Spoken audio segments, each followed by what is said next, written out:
Hey guys, it's me Shania and I'm back again with another video for you. Today I'm going to be showing you how to make a pattern block for yourself so that every time you want to create a new design or a new style, you don't have to trace a garment that you already have. Instead, you can work directly from your pattern block to create something new. On my website, I have created PDF files where you can download your size, just cut it out and assemble it, and you have a block for yourself. And the PDF file comes with instructions on how to do it. And if you still feel confused, you can definitely just leave a comment below or send me an email. My email address is also in the description box, and I'd be happy to help you. Okay, so let's get into it. So I'm just starting off by drawing a vertical line and a horizontal line using the right angle of my ruler, and I'm just doing this to make sure that all of the following lines I make are going to be straight according to these lines. When I say the right angle of my ruler, I mean the square edge of my ruler. So we're going to call this line right here line A. So starting from line A, you want to measure and mark the distance from your shoulder to your bust point, and then you're going to draw a straight line across from this mark, and we're going to call this line line B. Now make sure to use the right angle of your ruler, which means lining up the straight edge of your ruler to the edge of the line. Then from line B, you're going to measure and mark the distance between your bust point and your waist, and then you're going to draw a horizontal line along this mark, and we're going to call this line line C. So I ran out of space, so I just took a piece of paper and I just taped it to the bottom of the paper that I was working with. So you can do the same if this happens to you as well. Then I needed to extend this line, so I just used the right angle of my ruler and lined it up to the side of the already existing line, and I just extended the line like so. Starting from line C, you're going to mark and measure the distance between your waist and your hips, and then you're going to draw a horizontal line along this mark, and we'll call this line line D. So for accuracy, be sure to use the right angle of your ruler by just lining up the edge of your ruler to the existing line and then drawing your line from there. So starting back at the beginning of line A, you want to measure 3 inches along the line A and then make a mark. And this 3 inches is just a standard neck width measurement, and we're going to call the mark that we make mark E. So starting again at line A, we're going to measure 8 inches along the line and make a mark, and we're going to call this mark mark F. And this 8 inches is a standard shoulder width measurement. From mark F, measure 1 inch down and make sure your ruler is straight by using the right angle, and we'll call this new mark mark G. Connect mark G to mark E, and we're connecting these 2 points to form a slant for our shoulder since we don't have football player shoulders. We'll call this line line H. From the start of line A, measure and mark 3 inches down, and we'll call this mark mark I. Then you want to connect mark E to mark I. Now, if you want a V-neck kind of neckline, you can use a straight line like so. Or if you want a standard curved neckline, then you can use a curved ruler to connect mark E to mark I. From mark G, you want to draw a vertical line down that's equal to your chest measurement, and we'll call this line line J. Now to make sure that my mark is accurate, I am lining up the ticks of my ruler to line B so that I can make sure my ruler is straight. Then after that, you want to take your ruler and you want to make a 1 inch line from the end of line J.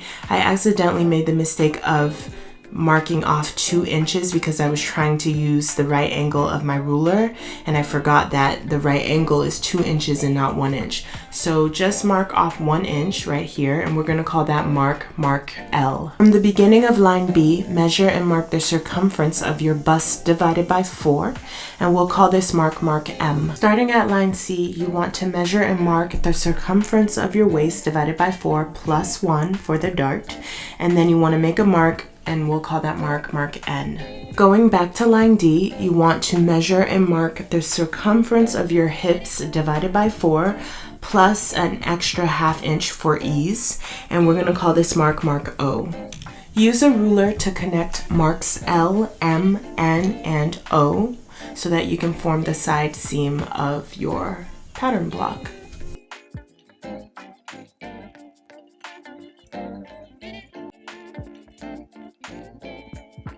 So I noticed that my line between mark L and M was a little bit curved, and it should be more of a straight slanted line. So I just lined up my ruler to mark M and made sure that it made a straight slanted line. Then I just relabeled my mark L so that it would line up with the end of the slanted line. You should only make this adjustment if your side seam line was beginning to curve the way that mine was. But if your line was straight and slanted, then you are all set. You don't have to change anything.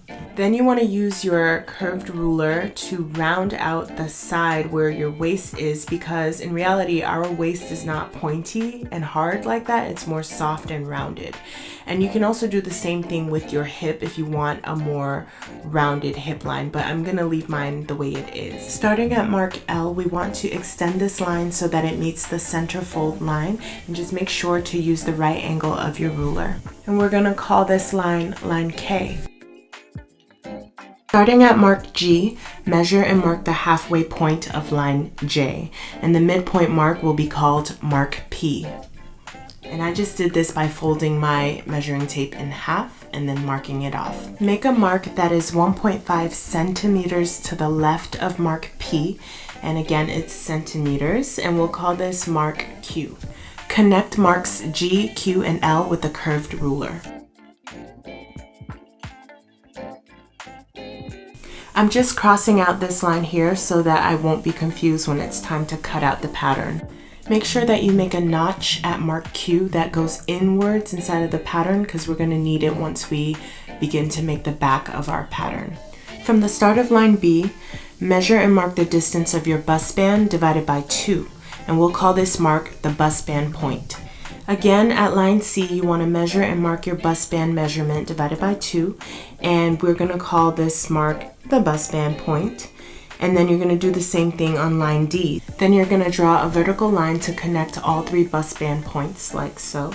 Starting at the bust band point along the line B, measure and mark 1 inch down, and this 1 inch is a standard measurement, and we'll call this mark R. Starting at the bust band point along line D, measure and mark 2 inches up from the bust band point, and this 2 inches is a standard measurement. We'll call this mark S. So along line C, you want to measure and make a mark that is a ½ inch before the bust band point, and then another mark that is a ½ inch after the bust band point. So these 2 marks will be called the dart points, and we've basically added a ½ inch on each side of the bust point to compensate for the extra 1 inch that we added to our waist measurement earlier. Draw a line to connect mark R to each dart point, and then connect mark S to each dart point as well. Now is the time to make any last minute changes. For me, I decided to make the neckline a bit more rounder. And once you have finished doing that, you can go ahead and title this so that in the future when you want to use it, you know what it's for. And this is the front piece, and it is cut on fold, and there's no seam allowance included. We have the chest line, the bust line, the waistline, and the hip. This is the grain line, and we know that it is a full torso block, and we can just go ahead and cut it out, and we are all set. We have the front part of our full torso block. Be sure to head over to part 2 to find out how you can make the back part of this full torso block. Until next time, ciao!